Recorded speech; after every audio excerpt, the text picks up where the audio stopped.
their president on board with a new proposal to end the partial shutdown. But will they get Democratic support? And how soon could it get across the finish line? We're going to be live on Capitol Hill and one of the busiest airports in just moments. Plus, investigators giving an update this afternoon on the deadly crash at New York's LaGuardia Airport, revealing the control tower couldn't track the location of the fire truck involved because it had no transponder. Will this tragedy lead to new safety measures at airports across the country? Also, gas prices nearing $4 per gallon on average due to the war in Iran. They're the highest prices drivers have seen since 2022. So how high will prices go? And could President Trump's comments on the war today impact what you're paying?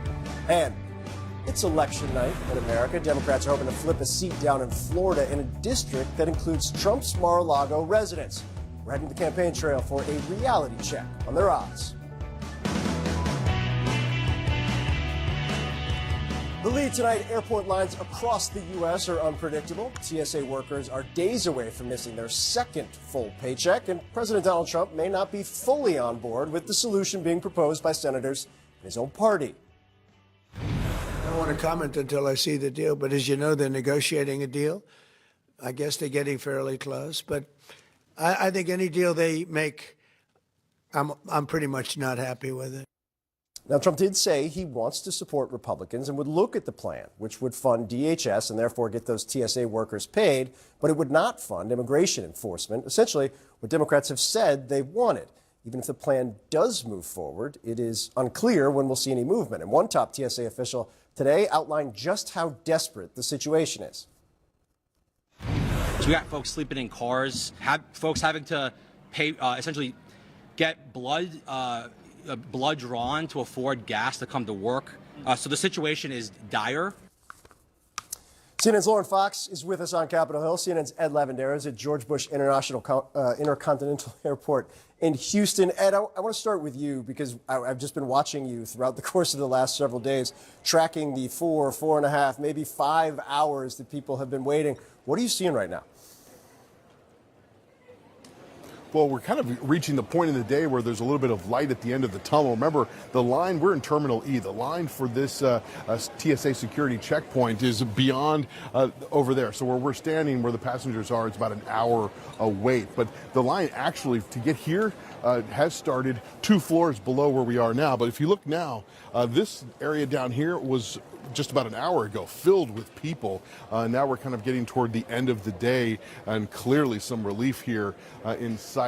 But the line, you know, to get from down there and the floor below it, you get up here and you actually have to make the line outside. That's the way it's been rolling. Then you get to come back inside here and get your way toward the TSA checkpoint, or it's the promised land, as I've been calling it throughout the day. But this is one of 2 TSA security checkpoints that is open here in this airport in Houston, and that's the problem. There's 9 of them normally that keep passengers moving through all the various terminals, but all of the passengers getting shuffled through 2 security checkpoints, and you combine that with close to a 40% call-out rate that we've seen in days previous from TSA employees, and that is a recipe for problems here at this airport. No real sign that is going to let up tomorrow and the days ahead. So we have been talking to passengers who are fully aware of the drama that is unfolding here every day and the lengths that they're going to try to make sure they catch their flights. We've met people who are catching flights or showing up here at the airport 7 or 8 hours before their flight. I met one man earlier today, Phil, who was traveling to Trinidad, missed his flight yesterday. He showed up today almost 12 hours before his flight. He told me there was no way he was going to miss that flight again. So that is what so many of these passengers here are trying to navigate right now. Phil? It's wild. And Ed, you and your team have been the eyes and ears of people who are looking to where Lauren Fox is right now and saying, what on earth is wrong with you guys? Fox, walk me through this, because I've been trying to figure this out for the last 36 hours about where this alleged deal and potential solution to the people that are standing behind Ed have been looking for. What's the state of play here? I think a couple of things are true, Phil. Right now, there is not the kind of urgency that you might expect given the lines that people like Ed Lavendera are covering around the country. And yet they are inching closer to perhaps finding a middle ground. That deal that Republicans unveiled yesterday and into the morning, it essentially funds everything except immigration enforcement practices by ICE. Now, that traditionally has been something Democrats have been calling for on the floor of the Senate, and yet Democrats say they want additional reforms in order to support that deal. What those reforms might be, I think that is the question right now. I am told that Democrats are trying to draft a response to the Republican offer, but there's a huge question mark that hangs in the balance, and that is, will Donald Trump sign whatever Senate Republicans and Democrats can come up with? And is the House of Representatives going to go along? Earlier today, House Speaker Mike Johnson made clear that it was not his preference to break this apart and try to fund immigration enforcement later on through a complex budget process. Instead, he said he thought that they should keep this all together. But I will just tell you, Phil, that right now there are so many moving pieces, but people are starting to get the hint on Capitol Hill that this just isn't going to stand. And like you noted at the top of this hour, it is going to be another missed paycheck for TSA workers in just a couple of days. Phil? Lauren Fox, Ed Lavendera, great work, both of you guys. Thanks so much. Let's discuss with Democratic Congressman Josh Gottheimer of New Jersey, sits on the Financial Services and Intelligence Committees. Congressman, first, thanks for being here. I know you're always working behind the scenes, trying to find outcomes in moments like this. But just to start, the Republican plan, which, as Lauren was just explaining, funding DHS except for the small portion of immigration enforcement, seems like it's a pretty big concession for Democrats. Do you think your caucus would be on board with this? Listen, I think it's something we got to get to because, let's be clear, we can't have another week or so of airports being a mess the way they are right now with long lines for families. You add to that the holidays coming up and, of course, all these TSA agents who aren't getting paid and lots of people in Homeland who aren't getting paid right now, and that's just not okay. So we got to figure this out. We've got to get DHS open. I think this is a reasonable solution and one where we could probably find some common ground. It seems we can get there. I think everyone's just got to stay at the table. If there are a couple issues we want to get through of some ICE reforms, I'm not opposed to that, of course. I've been working on that for more than a month to try to find some reforms. But the best solution might just be this. Let's actually get DHS funded. Let's take ICE enforcement out of it, deal with that later, and get everything back open at Homeland. I want to ask you about your work over the course of the last month, because I think it's really critical, and it's also, I think, whenever those talks happen in a real way on the leadership level, your work will probably be the basis for a lot of it. But before that, Senate Democratic leader Chuck Schumer saying on the floor, this isn't good enough. We're holding out for the reforms. We'll send you something back. Do you think that was a mistake? Well, let's see what we asked for before I say it was a mistake. I think if there are some things that we can get done, like you talk about, maybe I heard identification being out there, which I think is important for the ICE agents and enforcement measures. And if you talk about certain training, other steps that need to be taken, body cameras being required for ICE agents and enforcement moments, those are good things among other reforms that I think are necessary. But listen, if we have to take some of the comprehensive reform package, other reforms, and put those aside as part of a funding ICE enforcement package later, that's something that I'm open to. I think we got to stay at the table though, and for right now, the key to me is let's fund DHS, let's get TSA funded and other parts of DHS, which are essential to protecting our homeland, and get this back open, because I think the public, it's not right to do to people at airports and other places, and it's certainly not right to do to our TSA agents and others in Homeland. On enforcement reforms, or the potential for enforcement reforms, something you've been working on at the table, at the front of, over the course of the last month. I believe, first off, you're kind of always the guy who's working behind the scenes on the potential legislative solutions to things. Markwayne Mullin, who is now the DHS secretary, was also that guy oftentimes in the United States Senate. I think you guys have worked together. Do you see outcomes here that can thread the needle between the parties on this very complex issue? I do. This is tough, and obviously I'm not going to get into the specifics of my negotiations and discussions. But let me just say, I think Markwayne, Secretary Mullin, is somebody who is reasonable and willing to sit down and engage. I think that's somebody we can work with. Certainly a significant upgrade, and I have a lot of faith that he's going to hopefully be part of a process where we can get some good reforms done here. At the end of the day, though, you've got to look at this as part of two things. One, what are we going to do right now? And obviously, what are we going to do with ICE reforms and other reforms that we've got to make at Homeland? Last one before I let you go, switching gears over to the Iran war, which is still, of course, very much ongoing. It's been tough to track where the U.S. is, depending on the day, where the president is on things. It seems like there's a genuine effort for diplomatic talks right now. Do you think that's the right path to go down? I think that's a very good thing. Listen, if we can come to a diplomatic solution here and still meet some of our objectives, obviously that would be a good outcome. The question is, what's on the table? What are the outcomes that we'll get in any kind of diplomatic exchange, and that matters. So it's a little hard to comment on it, but the bottom line is if we're at the table, that's a good thing. We've got to keep the pressure up. You've got a lot of issues. You still have a significant challenge that we've got to address on their ballistic missile program, as you know, and their drone program. We've got to find out what happens on the nuclear program, what happens on the terror, on their funding of terror and terror proxies, right? So there's still a lot of questions out there. Who's going to be in charge? What's that look like in Iran? So a lot of questions, and especially because it's been a little unclear, as you said, or as was said before, of the shifting objectives of this conflict. But let's see where this goes, and we should constantly be having these conversations, even as we keep the pressure on Iran, which remains the leading state sponsor of terror and a significant adversary of our country. Democratic Congressman Josh Gottheimer of New Jersey, always appreciate your time, sir. Thank you. Thanks for having me. Well, we're going live to New York's LaGuardia Airport next, where investigators just gave an update on the deadly crash between an Air Canada plane and a fire truck. Why they say air traffic controllers were limited in their ability to track the fire truck just moments before it was hit. All right, team, listen up. Drivers are getting blindsided by unawarded breakdowns. When they call CarShield, they're not just looking for protection on up to 5,000 parts and systems. They're looking to save money for their families. Yeah! That's why CarShield offers 24/7 roadside assistance with every plan. Yeah! That's why plans are month to month. Yeah! That's why... Woo! Why? Nice form, but we're supposed to knock out repairs, not each other. Yeah! Call 800-291-4587.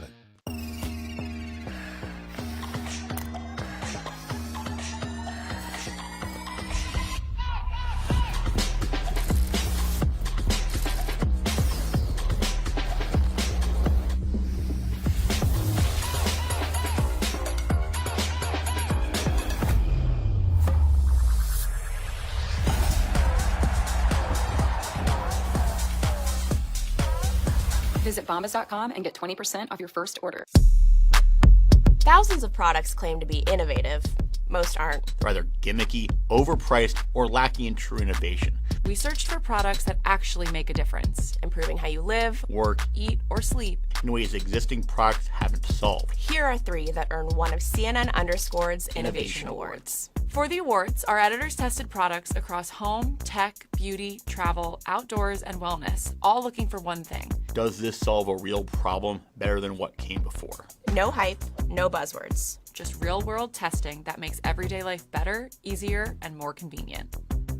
The Cumulus machine is the first machine exclusively made to brew cold brew, nitro cold brew, and cold espresso with the touch of a button in under 60 seconds. So we've tried a lot of coffee machines. This is unlike any other that we've seen, which is why we chose it as our kitchen innovation of the year. If you exclusively drink... If you feel like you're on the wrong road with your finances, Credit Karma can help you push through to a better place. Because that's how you gain the power to reach your horizons, wherever they may take you. Find your way to money with personalized guidance to improve your credit, savings, taxes, and more. Intuit Credit Karma. Karma you can count on. It's just overwhelming. I thought I would have bought a house, been promoted, maybe settled down by now. Well, there's your answer, hon. What? settle. Huh? It's not so bad once you get used to it.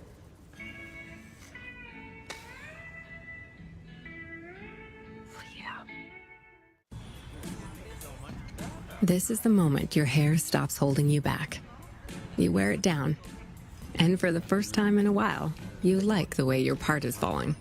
That shift doesn't happen overnight. It comes from sticking with a hair growth routine that works from the inside out. So when the flash flashes, you don't hesitate. You just enjoy the moment, because the difference isn't just in your hair. Start growing today at Nutrafol.com.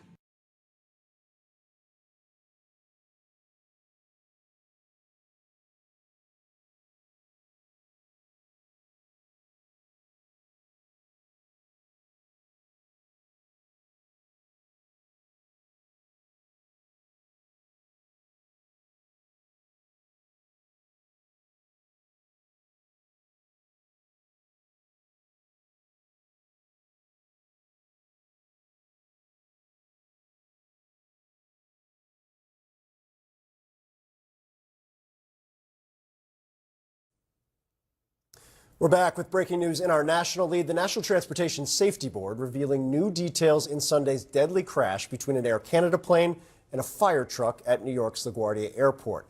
The fire truck hit by the plane did not have a transponder on it. That's what allows Air Traffic Control Tower to track vehicles on the runway. And only 2 controllers were working inside the tower at the time of the crash. The NTSB chairwoman making it clear that accidents like the accident likely involves multiple contributing factors. We rarely, if ever, investigate a major accident where it was one failure. So when something goes wrong, that means many, many things went wrong. Pilot and CNN aviation correspondent Pete Muntean is here to break down some of what we know went wrong. Pete, again, early stages of the investigation. You know this stuff better than anybody. When you were walking away from today's briefing, what were the things that kind of stuck out in your head? There were a few things that stuck out, Phil, namely the fact that there was no transponder on board this lead fire truck that was responding to a different incident on the other side of an airport, a United Airlines 737 that had to abort its takeoff twice, and then the fire trucks responded to it. After that problem was clear, the fire trucks were about to cross runway 4 here at taxiway Delta, about halfway down the 7,000-foot-long runway. The fact that that truck, the lead truck, did not have a transponder means that the system designed to prevent ground collisions just like this was essentially blind to the danger that was unfolding here. That is a really significant finding.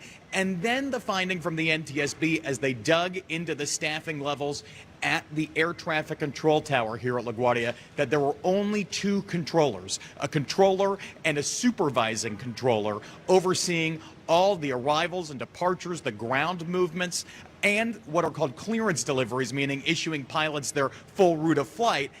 Those 2 people were responsible for all of it. It is not an uncommon practice, according to NTSB Chair Jennifer Homendy, given the late hour of the night on Sunday night, but she did say it may be a practice that is unsafe. It is something that she said their investigators who are experts in air traffic control have underscored in previous incidents, that it's not maybe the best idea to have controllers doing multiple roles at the same time. Still so many details to come out here. Remember, this has only been the first 24-hour period that NTSB investigators have been here on the scene. They were caught up in the mess at TSA lines at airports across the country, just like normal travelers, and that has actually slowed down the pace of this investigation. So it will take some time for them to release even more details, but today is the biggest release of details we have seen about the fatal final moments of this crash yet. Pete, can I stick on the transponder thing for a second? Because there's 2 pieces of this that are kind of mind-blowing to me. One, that this isn't mandatory at all, and 2, that this probably isn't an isolated airport incident where there are no transponders on emergency view. Do we know how widespread this is, and like, why isn't it mandatory? It is only a recommendation, an encouragement from the FAA that airport ground vehicles like the fire trucks here have transponders essentially transponding, showing their position to air traffic controllers through this ground proximity warning technology, this ground collision warning technology, which is so significant. It's not really clear why that's not required. And so something like that would likely take an act of Congress. They essentially function as the board of directors in some cases for the Federal Aviation Administration. It's something that National Transportation Safety Board investigators have pointed out would have maybe changed the course of this investigation, even based on what we know at this early phase. So it is really clear that more technology is better. And NTSB Chair Jennifer Hamady says, it is something in 2026 that sort of boggles her mind that we don't have the best technology in the United States for our air traffic controllers to do their job, especially when their numbers are so small and de minimis. The air traffic control staffing problem in the U.S., depending on the estimates you look at, range between 1,000 and 1,800 controllers short in the U.S., many of them working mandatory overtime 6-day weeks of 10-hour shifts. She said they need the best technology they could get. Real quick before I let you go, just pulling your pilot expertise for a second, the element of this where the NTSB said 6 seconds before the end of the cockpit voice reporting, the pilot transferred controls. Is that normal? It's hard to say yet whether or not that is significant. We only have the initial readout from the cockpit voice recorder. We don't have the audio. And so we're not really sure yet totally of the context of that. Pilots often exchange control from one to another using what's called positive exchange of controls. You say, you have the airplane, the other person responds, I have the airplane, or I have the controls, and then the person handing off the controls confirms by saying, you have the controls. That's a pretty standard practice. It's still unclear whether or not that is a big red flag here. It's also unclear if the crew of that Air Canada Express flight saw the issue that was unfolding in front of them. According to the NTSB, there was no evasive measure taken, no evasive maneuver taken, and frankly, the pilots were pretty much out of options. They were going about 100 miles an hour, maybe even more, when this collision occurred. Tremendous force, and now we can see the plane behind us right now with cherry pickers and backhoes approaching it, ready to take some of that wreckage away. This will be just the start of a long investigation. It will probably take a year for the NTSB to determine all of the factors that went into this. You can't pin it on any one thing, Phil. Pete Montine, invaluable as always, my friend, at LaGuardia Airport, New York. Thanks so much. Well, today, Minnesota sued the Trump administration, claiming it's withholding evidence related to the shooting deaths of Renee Good and Alex Preddy by ICE agents. But what exactly is the state demanding here? That's next. I wonder why they call it a support beam. I don't know, but it tastes load-bearing. Ugh, an organ prone? That's it. I'll never eat here again. Nope. 1 star. Orkin, the best in pests. The Whole Story with Anderson Cooper, Emmy winner for Outstanding Recorded News Program. This week, Omar Jimenez is on the front lines of Trump's immigration crackdown. Have these tactics accomplished anything? The Whole Story with Anderson Cooper, Sunday at 8 on CNN, and next day on the CNN app.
New today in our Law and Justice lead, the state of Minnesota is suing the Trump administration. The lawsuit accuses the federal government of blocking the state from accessing evidence related to 3 ICE-involved shootings that occurred during Trump's immigration crackdown in Minnesota, including the fatal shootings of Alex Preddy and Renee Good.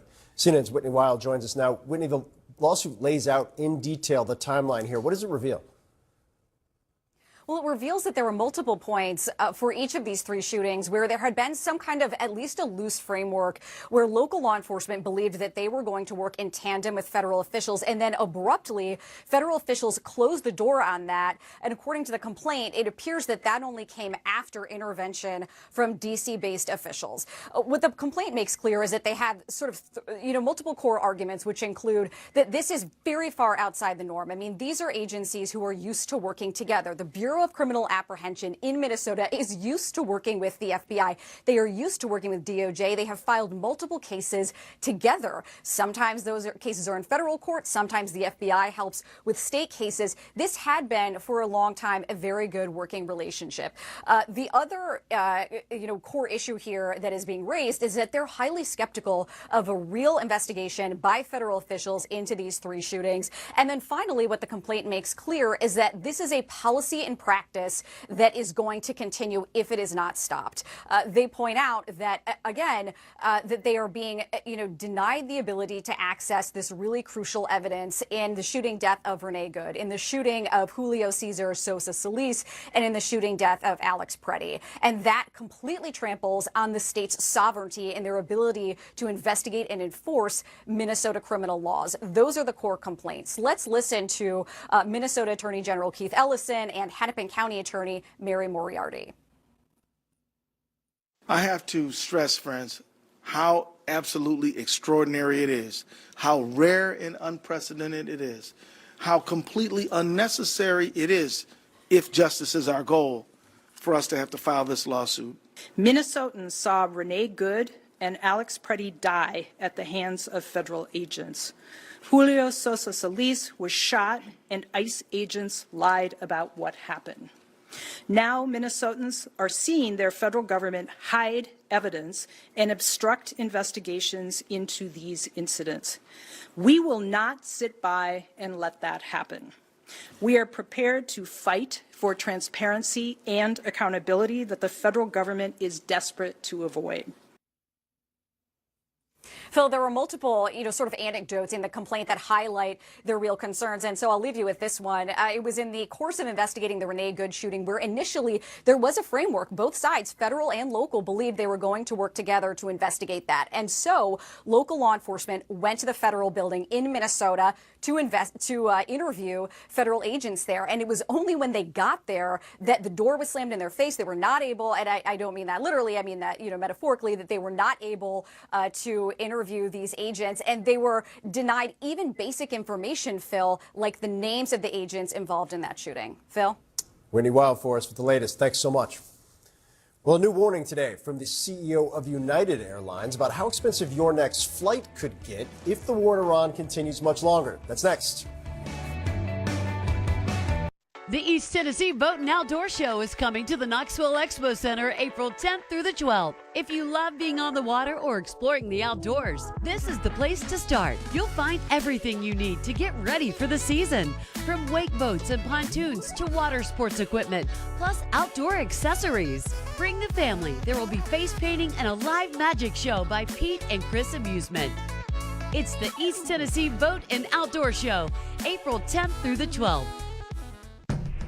Explore CNN podcasts for your daily dose of news, culture, and smart storytelling.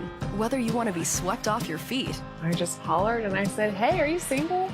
Or navigate cutting-edge tech.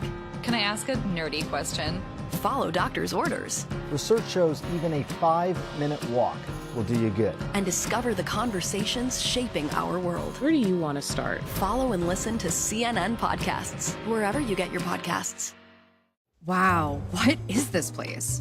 Honey, you've never heard of The RealReal? It's the destination for authenticated luxury resale. They make it simple to sell what you have so you can shop what you really want. She's right, I hear all the fashion people love resale. Can you believe my old owner paid retail for me when she could have just gone to The RealReal? Well, everyone makes mistakes. I used to date a belt, if you can believe it. Shop and sell with The Real Real, where the fashion speaks for itself. Get $25 off your first purchase. Terms apply. I wonder why they call it a support beam. I don't know, but it tastes load-bearing. Ugh, an organ prone? That's it. I'll never eat here again. Nope. 1 star. Orkin, the best in pests. George Bush and Bob Mueller probably never would have been friends. But they end up being part of history together. Standoff, the FBI, Power and Paranoia. New episode Sunday at 9 on CNN and next day on the CNN app. I think you're going to want to see this. When the news breaks, watch out! This team is here to sweep up the pieces. He got hit in the face and his toupee went, That's why you watch this show. Have I got news for you? Saturday at 9 on CNN. This is the work of a cold, calculating assassin. In a competition like this, every chef is swinging for the fences. This is the best lineup of bakers I have ever seen. All new, the Ultimate Baking Championship, Monday at 9 on Food Network. The Source with Caitlin Collins. Weeknights at 9 on CNN and watch on the CNN app. I get to call someone I've looked up to a colleague. We're two former White House correspondents with a tireless work ethic. We're ready for whatever comes our way. The Situation Room with Wolf Blitzer and Pamela Brown. Weekday mornings at 10 on CNN and watch on the CNN app. CNN This Morning with Audie Cornish. Weekdays at 6 a.m. on CNN. The Whole Story with Anderson Cooper, Emmy winner for Outstanding Recorded News Program 2 years in a row. CNN's best journalists share deeply reported stories. This week, Omar Jimenez is on the front lines of Trump's immigration crackdown. How did it go from you sitting in your car to then being dragged away by agents? Have these tactics accomplished anything? The Whole Story with Anderson Cooper, Sunday at 8 on CNN and next day on the CNN app. All There Is with Anderson Cooper. Listen at cnn.com/allthereis. If anybody knows about going to great lengths to realize a dream, it's the 5 Japanese-born players in front of their nation's fans for the first time. Homecoming, the Tokyo series, premieres March 27th on the CNN app. Early Start with Rahel Solomon. Weekdays at 5 a.m. on CNN. In our money lead, gas prices seem to go up every day. It's because they literally are at this point. The national average is a couple of pennies under $4 a gallon, according to AAA, more than $1 a gallon more than just a month ago. With that background, listen to what spokesman for Qatar's foreign ministry told CNN's Matthew Chance about a warning that went unheeded. We've said since 2023, escalation left unchecked in the region will lead to not only regional spillover, but a total regional war that will engulf all of us, and this is exactly what we are in right now. So you told Washington about the potential economic consequences, but they ignored you. What do you feel about that? They took the decision to go to war according to parameters that they think are, related to regional security. This is their assessments. We're working very closely with them. Let's compare notes with the smartest economic household in America. Betsy Stevenson and Justin Wolfers join me now. Guys, I really appreciate your time. Justin, I want to start with kind of what I think Matthew was getting at there, which is everybody kind of knew where this would go if certain things occurred. And by that, I mean the day the Strait of Hormuz was pretty clearly effectively shut, all I could think about was this is going to get terribly bad, terribly quickly, which seems to be playing out. And yet markets, based off of Truth Social accounts or public statements, are not pricing that in the way I'm thinking about it. You're smarter than me. Am I thinking about this wrong? Look, there's a lot here to worry about, and we're seeing markets around the world bounce up and down based on what's happening. One important thing to realize is that the effect on foreign countries and therefore foreign markets is much, much larger than it is over here. But the reason you're seeing this on again, off again, up then down from markets is because the president is an unusual sort of a character. The real question is, are we there for, 4 weeks, 4 months, or 4 years, or 40 years? These are really important questions, and the president's mood seems to change. He posts something. Normally, you'd be able to know something from a person's character, from their previous statements, from their policy positions, but really it does feel like policy's being made on the fly. Betsy, for people who are watching this, to Justin's great point, duration is everything here. Like whoever can answer that and however quickly this ends will tell people what's going to happen next. You listened to Fed Chair Powell last week talking about how, look, in monetary policy, you're trying to look through an energy shock. You're not necessarily going to be reactive on a monetary policy side. At what point can you no longer look through it? At what point does it become anchored in the broader economy? That's a great question, because in terms of just the energy shock itself, that's exactly what the Fed wants to do, is look through it. The problem is if people start to expect that this is going to lead to higher prices overall, and that leads workers to try to negotiate for higher wages. And that essentially what economists talk about is inflation expectations. If we start to expect that we're going to have inflation running 3 or 4 or 5% a year, and so we start to act as if that's happening, that's when they're going to have to take action. They won't be taking action against the higher oil prices. They'll be taking action over the things we're doing to perpetuate ongoing inflation.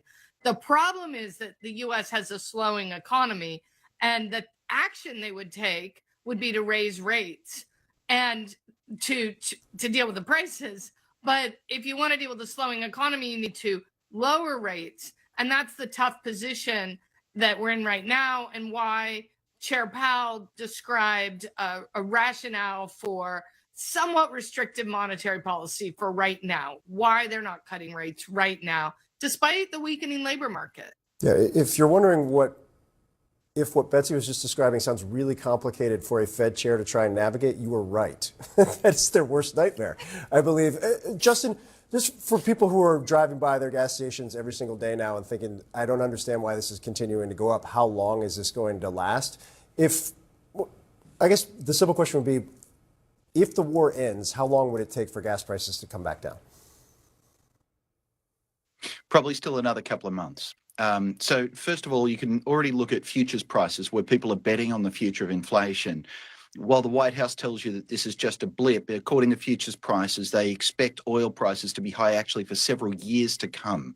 So that's people betting on the duration of this thing. But even if we woke up tomorrow, we hugged it out, told our Iranian friends we're all good mates again, one of the problems is all the storage over there is full, which means they're actually having to put a lid on the oil wells. And this is doubly problematic when it comes to liquid natural gas. And then once you got to get it in the boat, and then you got to get through the straits and all the way around the world. So at a minimum, a couple of weeks before we get a ton of relief, but there's a real possibility we're stuck with higher oil prices and therefore higher gasoline prices for months and possibly years.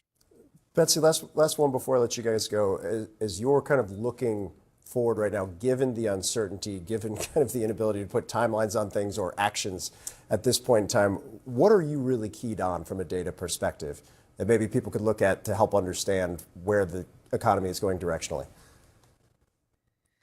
Well, I think it's important not to take your eye off of just what's happening with employment and just, the sort of broader macro economy. Are people getting jobs? I think I'm more pessimistic than Justin. I think gas prices are going to stay high for a while. Airfares are going to stay higher. The CEO of United said, we may end up leaving demand on the table, but we'd rather be prepared for $100 oil through the rest of this year. So, we're stuck in this for a little bit. So I think we're going to see people making some strategic cuts in their spending. I'm trying to think of the word to describe this moment right now as somebody who covers the economy in my day job, and I'm having a difficult time with it. But it certainly doesn't lack for interest on a day-to-day basis, which people really care about it, of course. Thanks to you both. Despite Justin's connections to the University of Michigan, I still like you very much and find you extremely informative. I believe. Thanks, guys. Well, it's election night in America, and we're headed to the campaign trail in Florida next, where Democrats are hoping they can flip a seat in a district that includes Trump's Mar-a-Lago home. Stay with us. Did the re-election of Donald Trump play any role in your decision to resign? It sounds like you have the facts on your fingertips. There really is much more that unites us than that which divides us. Watch The Lead, weekdays at 5 on CNN, and watch on the CNN app. Kara Swisher Wants to Live Forever. April 11th on CNN and next day on the CNN app. Hello, Rue. You owe me money. If you make a deal with the devil, there's no turning back.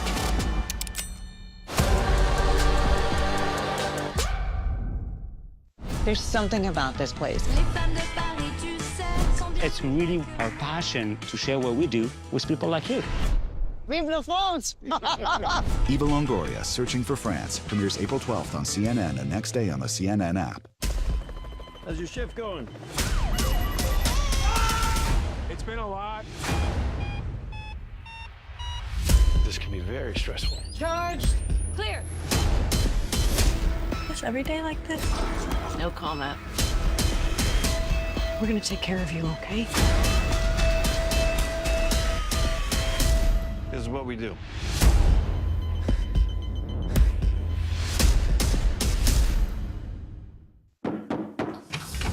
Hello, hello, hello. Welcome to my new chapter. Sitcoms are back. So we've got work to do. The best part, it's being written by AI. Wow. Well, that's new.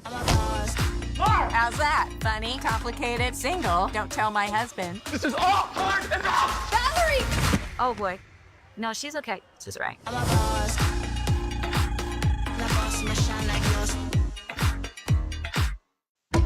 You introduce your buddy to DTF St. Louis. Whoa. He goes on the site and winds up dead. I want to know more. We always want to know more. Had you ever discussed leaving your husband? What's going on out here in the suburbs? Why'd you kill your friend?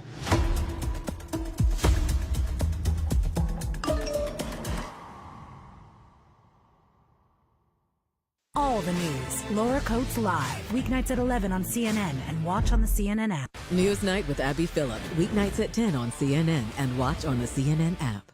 30 seconds. Wake up. Breaking overnight. Catch up. New details and more questions. Start your mornings here. This is a pivotal week. CNN News Central. Weekdays at 7 a.m. on CNN and watch at 8 on the CNN app. It is the stretch run on TNT. The push for the playoffs, that's when their game really picks up. That's the best time of year. It gets super intense. Come on, you can feel it! Do or die, gotta make the playoffs. It's crunch time. Every game's a must win. Your back's against the wall. I can come down to one moment, one play. You gotta embrace this challenge. It's all about getting in. Once you're in, you never know what's gonna happen. Give yourself every opportunity to compete for the Stanley Cup. The rush for the playoffs on TNT. What's happening in the arena? I'll bring you the latest from the players who are actually in the game. Because I want answers, and so do you. The Arena with Casey Hunt. Weekdays at 4 on CNN and watch on the CNN app.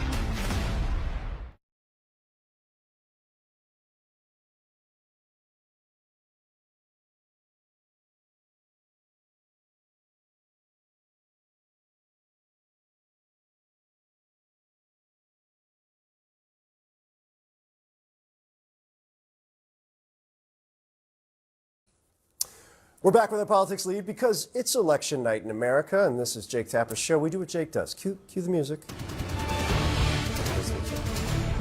Polls in Palm Beach, Florida are closing in moments as voters cast their special election ballots in a district that includes Mar-a-Lago. But does that give the Trump-endorsed candidate an advantage? CNN's Randy Kay is on the campaign trail in the Sunshine State. Because if we do not all fight on what's going on in this country, we are going to go down in flames. That's Susan Yaffe. She's one of many Democratic voters here in Florida's District 87, hoping to flip the state house seat from red to blue. President Donald Trump won this district in 2024 by 11 points. If it were to flip to blue, what would you make of that? I'd be a little surprised. The president's Palm Beach, Florida home, Mar-a-Lago, is located in this district. So he's one of the 180,000 or so residents who can vote in this special election.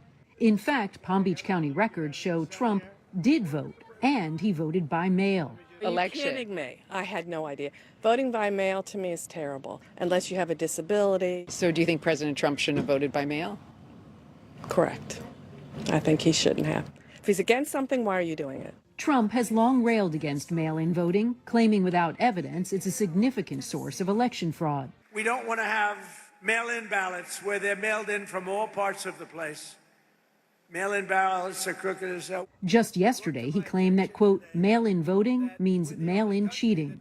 It's just another example of his hypocrisy.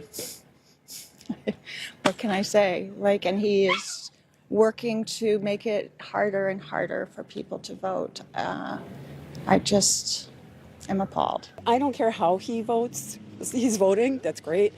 And so we got to get it done. And what do you think about the fact that he voted by mail?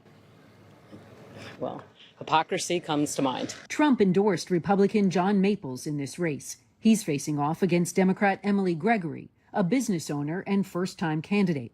Candidates have made affordability the key issue, but there's also the Trump factor. How important is Donald Trump's endorsement of John Maples to you? Fabulous. Anything Donald does, I do.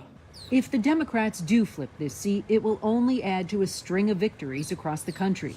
Since the start of Trump's term, Democrats have flipped more than 20 state legislative seats. What do you think it would mean if the Democrats are able to flip this district from red to blue? Oh my gosh, would that be heaven? I think that the message would be loud and clear that everything about this administration is appalling, and even his neighbors believe that. And Phil, just getting back to the president's mail-in ballot, we asked the White House for comment on this. They issued a statement to CNN saying, as everyone knows, the president is a resident of Palm Beach and participates in Florida elections, but he obviously primarily lives at the White House in Washington, D.C., and they went on to call this a non-story. Phil? Randy K. for us. Great reporting as always, my friend. Thanks so much. My panel joins me now. TW, the president's back at Mar-a-Lago a lot. So, he's not only in Washington, D.C. Mm-hmm. I think the thing I always get stuck on with the mail-in balloting is, one, Florida Republicans do not want to cancel mail-in ballots. VBM was the Florida Republican strong suit for a long time. But two, that Trump keeps voting by mail. Why? Because he lives at 1600 Pennsylvania Avenue. He's at Mar-a-Lago more than he's at the White House. He's at Mar-a-Lago a lot, but I think as this war has taught you, things change, and the plans have to change. And Donald Trump can't just jump in his car and drive over to a local polling booth. There's a lot of stuff that happens with it. So I agree. Hold on a second. Are you saying that sometimes it's hard to get to the polling place in person and therefore voting by mail? Yes, if you're the commander-in-chief, that's why we give. By the way, that's why there's carve-outs for the military. That's why there's carve-outs for people who are out of town or doing certain travel. They're in the SAVE Act. There are carve-outs for people, and many people think the commander-in-chief should also have a carve-out. However, I do think it would have been a nice symbol to vote in person. But I don't know the president's schedule. He's the most powerful man on earth. Give him a break. We'll give him a break on this one. Arlette, you are a resident Texan and our expert in all things Texas, mostly cuisine, but I'm gonna pull on your politics expertise, which is just as elite. The Senate primary, I thought there was going to be a pick. John Cornyn, Ken Paxton, every Republican of the establishment ilk is saying he's about to back Cornyn. It's going to happen. It's going to happen. It hasn't happened yet. No. What is happening? Yeah, we are almost 3 weeks since President Trump said that he was going to weigh in on this race, and really this entire contest is simply frozen because he has not decided to do that just yet. There is some belief that President Trump and his advisors were frustrated by these leaks out in the press that he was leaning towards endorsing Cornyn, and that might be one of the reasons that he's pulled back a little bit. But you've seen both Cornyn and Ken Paxton really try to attach themselves to this SAVE Act because they know that that's something that's a top priority for President Trump. But you're also seeing these candidates still trying to court him in different ways. Cornyn, trying to show his support for the SAVE Act, even suggesting eliminating the filibuster to do that. Ken Paxton is running TV ads in Mar-a-Lago, in West Palm Beach, almost every weekend in March to try to. I thought he was in D.C. That's why he had to vote by mail. Well, that is, I mean, he has been down in Mar-a-Lago. And so Paxton's team's running these ads to try to argue that Cornyn has betrayed the president. So you're still seeing both of them angling for this. But there's no question if the president decides not to weigh in on this contest in a little over 2 months, that it's going to be a very messy primary between these two men and a very expensive primary, which is something Republicans have worried about. Mo, I've gone down the Turning Texas Blue road many times in the last 50 cycles. how are Democrats looking at this right now and their candidate, James Talarico? I think they feel like this is going to be a competitive race, and by all indications, it will be competitive. Look, I am not one of these. For the past decade plus, I've stopped making predictions, and I think everyone is wise to stop making predictions. But if you see an opportunity where you've got a potential nominee in Ken Paxton who is incredibly weak, and you've got a strong candidate like Jim Talarico, you get behind it and you throw in, you give it your best shot. And I think that's how most Democrats are looking at it. At the very least, it is going to force Republicans to spend money to defend a state they normally wouldn't have to defend, or spend money to defend. I want to play some sound from Gavin Newsom talking about kind of how Democrats should position themselves heading into the midterms. Take a listen. Fight fire with fire. And I know two wrongs don't make a right, but with all due respect, we'll lose this country as we try to win that argument. And Democrats are constantly trying to be right. The other side is ruthless. And with respect, my party needs to be more ruthless about winning, because if we don't win back the House of Representatives, we may not have a fair and free election in 2028. And I really believe that. I honestly only wanted to pull that clip because of J Mart's new podcast, where he literally just goes and eats food at great restaurants with politicians. Good job. It's like the best great job. racket I have ever seen. It's also excellent and outstanding. Well, I want to get to you on what he said in a second, but when you talk to Democrats, is that how they're thinking about this right now? Is that, because I know that sometimes it's bifurcated in terms of like, okay, how do we approach this moment? What's kind of the consensus? Yeah, well, I think that you hear from a lot of Democratic voters who feel that they need to see their candidates fighting more, need to see their politicians up on Capitol Hill fighting more. But there will be questions as these campaigns start to evolve, and whether that is the right approach, especially if you're thinking about a state like Texas, where they feel like you need to appeal to like a bit of a more middle of the road to ensure that you're getting candidates on both sides. But certainly Democrats right now feel that they do need to be in this fighting position and at least show that they're trying. For a portion of the last year, there were many Democratic voters who felt that Democratic politicians just weren't doing enough. And so arguments like this, I think, are things that they hope will resonate with people. TW, you think the participation trophy, just trying, is going to be enough in the midterms? No, I'm not even particularly sure what that looks like. Is it putting out a bunch of videos where you drop an F-bomb, or you try to put out some edgy tweets? Is that what you're looking at for fight? Is it creating long lines of TSA by not getting behind a DHS funding bill and totally misrepresenting the situation? I have a hard time understanding what that looks like. And I think the Democrats set themselves up for a problem if they try to be more like Trump and some of the MAGA folks, because I think it'll backfire when people see it's not genuine. Donald Trump is a one of one. A lot of his acolytes and people in Congress are one of ones. They're unique, that they've built over time. So that's sort of how I feel about it. That's a really interesting point that I think is important for people to recognize. Like, you're not going to out-Trump the guy. And I don't know that we're ever going to see anybody like him or that cuts his particular character path ever again, certainly never did before. How do you navigate that if you're a Democrat? I have one piece of advice for Democrats. I think what the country is looking for is not necessarily a fighter as much as an alternative. And that's what Democrats need to do a better job than we have in the past. These special elections are great, and I think that there is so much opportunity for Democrats, and in these special elections we have proven time and time again that we know how to seize that opportunity. Yeah. But when we get to that stage, that fight, that competition, we need to be an alternative. People know that they dislike the Republican Party right now, and they dislike this president right now. Show them what they get in return. You guys are the best. Thanks very much. We'll be right back. Dad, I don't need you to check on me. I still love you. Ow! I just want to help. Hey, Rooster! Oh, hey there! The kids call you Rooster? They think I'm like my character. You're a best-selling author parents have actually heard of. Nice washboard. This is college. You can be the Rooster if you want. Crush it, Rooster! I want to crush it! Ah! Yeah!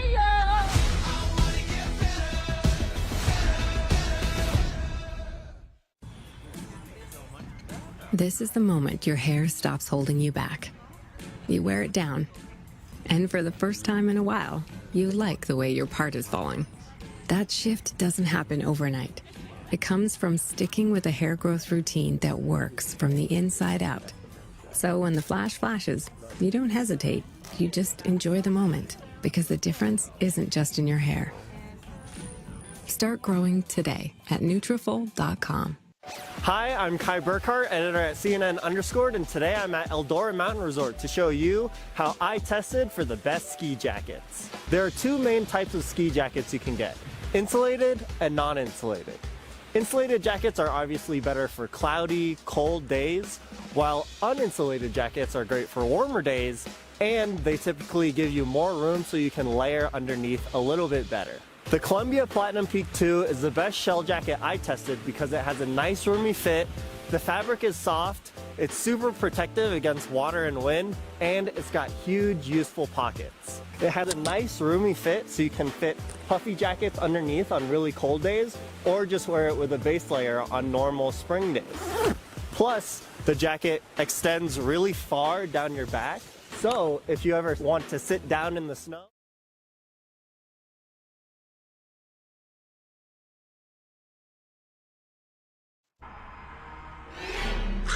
Frightening free radicals are everywhere.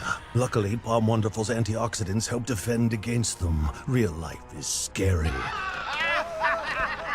Protect yourself from free radicals with Palm. The Whole Story with Anderson Cooper, Emmy winner for Outstanding Recorded News Program 2 years in a row. CNN's best journalists share deeply reported stories. This week, Omar Jimenez is on the front lines of Trump's immigration crackdown. How did it go from you sitting in your car to then being dragged away by agents?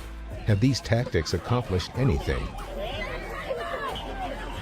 The Whole Story with Anderson Cooper, Sunday at 8 on CNN, and next day on the CNN app.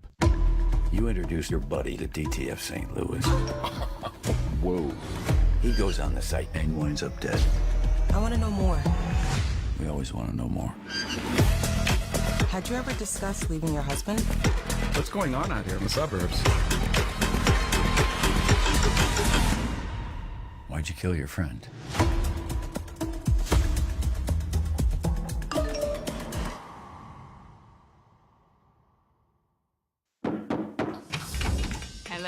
Hello. Welcome to my new chapter. Sitcoms are back. So we've got work to do. The best part, it's being written by AI. Wow. Well, that's new. How's that? Funny, complicated, single. Don't tell my husband. This is all hard enough! Valerie! Oh boy. No, she's okay. She's right.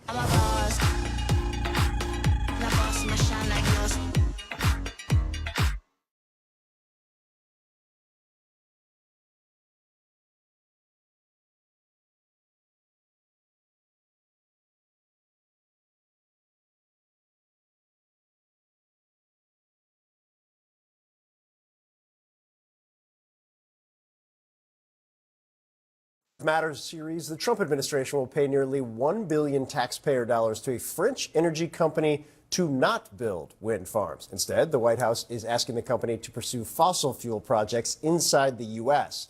The $1 billion will be reimbursements for leases the company purchased under the Biden administration to build 2 offshore wind farms off